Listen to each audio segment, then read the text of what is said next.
Salut toi. En musculation, il y a plusieurs stades de progression.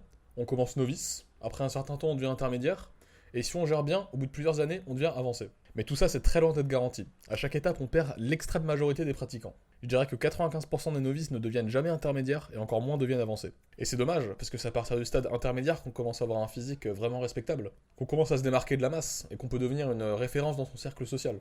Par exemple devenir le plus musclé parmi tous tes amis ou ta famille. Donc c'est une sorte de titre à viser si on veut en imposer. La plupart des gens sont bloqués en novice ou débutants pendant toute leur vie. Ils n'arrivent pas à progresser passer les premiers kilos de muscles gagnés.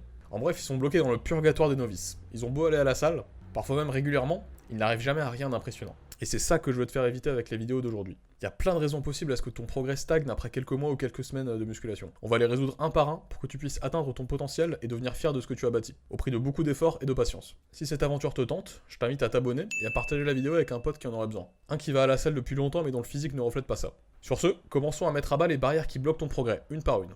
Un premier problème très fréquent, c'est le manque de régularité. Pour un débutant, 2, 3, voire 4 maximum de jours d'entraînement par semaine sont largement suffisants. Mais même ça peut être compliqué. Et souvent, on finit par louper une ou deux séances par semaine. Comme ça, on pourrait se dire que c'est pas trop grave.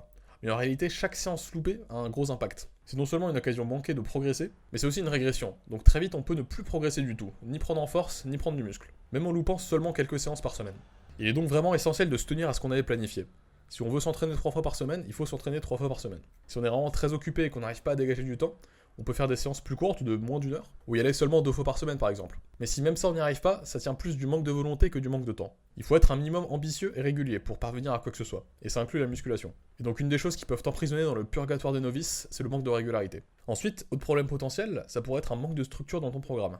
Par exemple, si tu sais pas à l'avance ce que tu vas faire en allant à la salle, donc si t'as juste pas de programme, ou si tu gardes pas une trace des séances précédentes pour être sûr que tu progresses bien. Résoudre ce problème est donc plutôt simple, il suffit d'avoir un bon programme bien structuré et adapté à tes objectifs. Au début, l'objectif, ce serait sûrement de construire une base de muscles équilibrée, et pour ça, je te dirige vers mes programmes débutants ou upper-lower, que tu peux faire de 3 à 5 jours par semaine selon ce que tu veux, ou n'importe quel autre programme débutant de qualité que tu trouves. Avec le temps, il faudra que tu te crées toi-même un programme adapté à tes objectifs, et ça tombe bien, l'un des objectifs principaux de la chaîne, c'est de t'apprendre à bien programmer tes entraînements. Beaucoup des vidéos sont sur le sujet. Mais même si tu as un programme, il peut y avoir des problèmes au sein de celui-ci qui te bloquent au stade de novice. Souvent, c'est que le programme n'a pas un mode de progression adapté à tes objectifs. Par exemple, si tu veux prendre en muscle, la plupart des programmes débutants vendus comme prise de muscle utilisent un mode de progression linéaire qui est beaucoup plus adapté à la prise de force qu'à la prise de muscle. C'est par exemple faire 5 séries de 5 reps en bougeant juste le poids de semaine en semaine.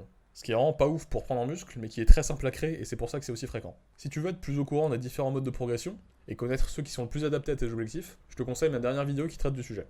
Un autre problème qui pourrait venir de ton programme, c'est la qualité des exercices. S'il est rempli des exos pétés qu'on voit dans les shorts ou sur Instagram, qui attirent l'attention parce qu'ils sont originaux mais qui en réalité ne servent à rien, tu pourras jamais progresser. Par exemple la plate press, où tu fais une sorte de développé couché en prenant les disques de poids directement dans tes mains, ou alors de curl avec les poids de 5 ou 10 kg directement au lieu de prendre des haltères, ou encore faire des squats sur une boss ou ball. En bref, bien qu'il y ait une multitude d'exercices qui pourraient t'aider à accomplir tes objectifs et à progresser, il y en a aussi beaucoup qui sont claqués au sol et que tu devrais jamais faire. Pour apprendre à bien différencier les deux, je te renvoie à une autre de mes vidéos sur comment bien choisir ces exercices en musculation. Sinon, il pourrait y avoir plein d'autres facteurs qui font que ton programme t'empêche de progresser. Ça pourrait être par exemple le fait de faire des circuits de cardio inutiles, avoir trop ou pas assez de volume, suivre un split inefficace, etc. Mais en vrai, il n'y a pas du tout besoin d'un programme parfait pour progresser au début et sortir du purgatoire de novice. Il suffit qu'il soit ok. Et pour ça, tu peux vraiment te diriger vers beaucoup de sources sûres et qui donnent des bonnes informations.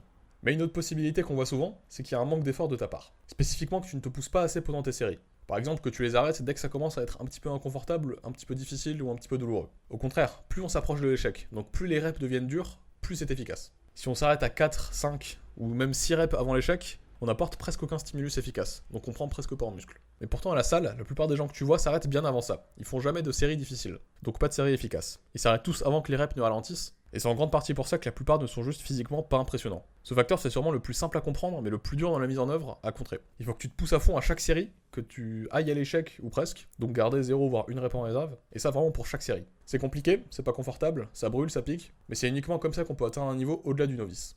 Ça peut aussi être un problème qui vient non pas de là, mais de là. Ça peut être de pratiquer avec un mauvais état d'esprit, soit où tu veux en quelque sorte te punir, ce qui arrive quand on est dans le mal, donc tu cherches la douleur plutôt que l'efficacité. Donc ça, j'imagine que j'ai pas besoin de te faire un dessin pour que tu comprennes que c'est pas ouf. Idéalement, la musculation, c'est un créneau de plaisir dans sa journée. Ça devrait te permettre de te sentir mieux physiquement et mentalement. Mais c'est pas le sujet de la vidéo. Mais ça peut aussi être le mindset opposé, où tu vises pas assez haut, où t'as pas envie de devenir trop musclé par exemple. Un jour, je ferai une vidéo dédiée à cette phrase un peu débile, mais dans tous les cas, c'est pas en t'entraînant comme ça que tu verras du progrès. En mettant 50% des efforts, t'auras 0% du résultat.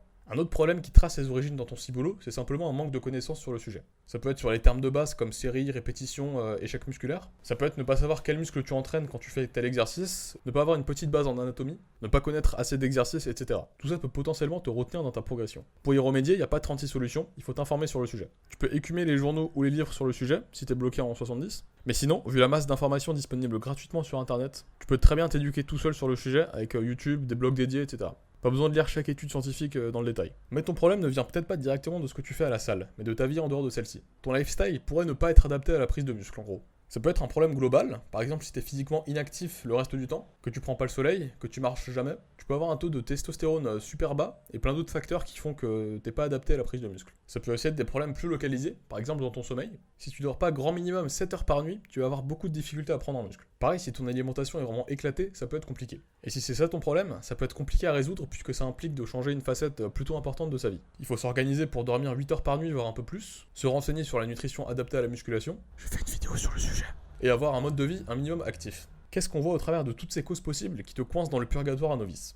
La chose qui en ressort le plus, c'est qu'il y a beaucoup de causes possibles très diverses. Et donc il n'y a malheureusement pas un remède universel pour s'en sortir. Ça peut être des changements très simples à implémenter, comme suivre un meilleur programme, ou il peut aussi falloir changer beaucoup de choses, par exemple son alimentation ou son sommeil. Donc selon les situations, ça peut être plus ou moins difficile de s'en sortir. Mais il y a une chose à faire, très importante si tu veux aller au-delà du stade de novice et continuer à progresser encore après. C'est d'avoir en tête un but d'amélioration constante, de toujours vouloir améliorer son processus. Et la meilleure chose que tu puisses faire pour ça, c'est accumuler des connaissances et de l'expérience sur le sujet. Pour l'expérience, c'est à toi de jouer. Il faut que tu testes beaucoup de trucs pour que tu vois ce qui marche sur toi spécifiquement. Et ce que tu préfères aussi. Mais pour les connaissances, c'est là où j'interviens. Toute la chaîne a pour but de t'apporter ces informations dont tu as besoin pour devenir maître de ton corps et accomplir de grandes choses avec. Pour les différents aspects, je constitue une sorte de bibliothèque où chaque vidéo constitue une brique à l'édifice encyclopédique que je veux créer. Et tu as à disposition des programmes de bonne facture que tu peux personnaliser à l'infini. Et si tu as des doutes, tu peux toujours me demander dans les commentaires. Après, selon ton budget, ton temps libre et ce que tu préfères, ça pourrait être une bonne idée d'engager un coach. Si tu préfères être guidé, ça peut être une option viable. Encore qu'il faut bien choisir son coach. Parce qu'il y en a qui sont éclatés. Mais dans tous les cas, c'est vraiment pas du tout obligatoire. Tu peux obtenir un physique exceptionnel sans dépenser un seul euro. Enfin, il faut quand même payer la nourriture. Et sûrement le matériel aussi. Mais en tout cas, t'as pas besoin de payer un coach. Si cette vidéo t'a été utile, qu'elle t'a permis d'identifier un des problèmes que tu rencontres au cours de ton entraînement, que tu sois novice ou non, je t'invite à t'abonner et à mettre la cloche pour ne pas louper les futures vidéos, qui t'aideront aussi dans ton parcours physique et mental. Tu peux aussi aller voir les autres vidéos de la chaîne, comme celle sur les différents types de progression, et la partager à quelqu'un qui en aurait besoin. Merci d'avoir regardé, c'était Soub, et à la prochaine.